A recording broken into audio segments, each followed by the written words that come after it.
nearly 250 miles above the Earth's surface, is the Discovery, a magnificent picture, mirror crossing the horizon.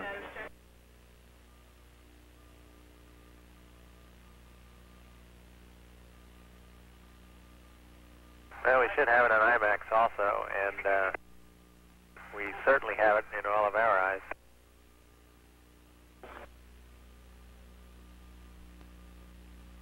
She's listening. Repress the right ohms for the B-regs, please. We track it, and we have many space support missions. If we have a missile launch any place in the world, the first thing that happens is our space assets, a satellite, sees the booster on that missile light. After 30 seconds to about a minute and a half, the satellites will tell me if that's in fact a missile. Stop believing, start to understand. Are different sentient beings, different form of life. Some may be even more intelligent than us. Some may be less. But it doesn't matter. Okay. That's their own world. You're going to realize that we are not alone. That is an arrogant statement. It's understandable to believe in them. And nowadays, at this very point, and this is valid for every one of us, it's necessary to accept that there is some reality behind extraterrestrials and the flying saucers, behind the so-called ufology in a general sense. But we still insist on believing we're the biological center of the universe. When I went to the moon in 1971, it was still conventional wisdom, both in science and in theology, that we were the biological center of the universe. No one believes that anymore.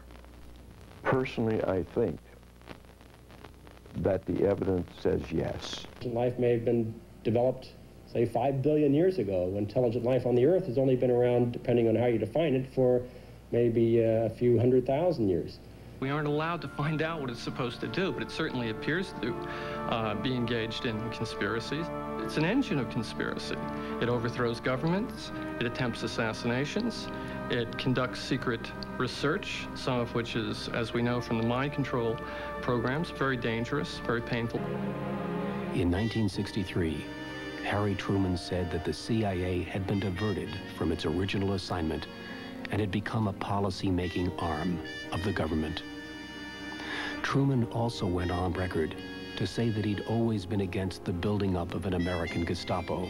Issued a report which says that officials of the United States government initiated plots to kill 2 foreign leaders, were involved in plots to kill 2 others, were implicated in another, and that the CIA was aware of 2 more murder schemes.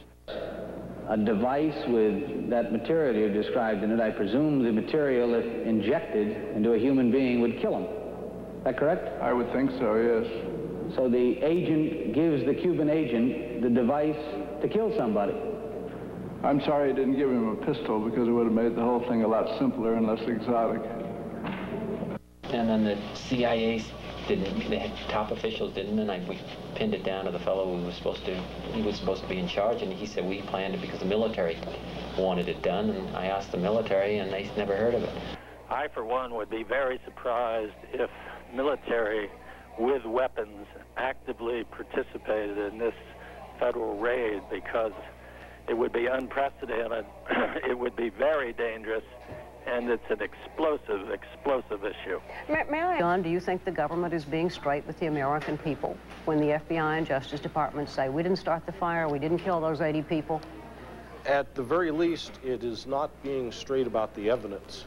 Perhaps that conclusion is right. I tend to doubt it. I think Washington said the president is deeply concerned that the Attorney General appears to have been misled and may have been lied to. So the White House... It looks as though the Department of Justice didn't tell the truth.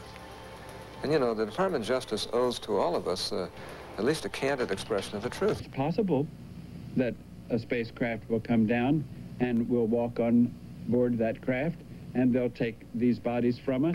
Had the ability to maneuver. If this fast walker was a meteorite, then the Earth's gravitational field would have sucked it into the atmosphere, burning it up. It takes energy to break the grip of Earth's gravity. Inanimate objects like meteors or space debris cannot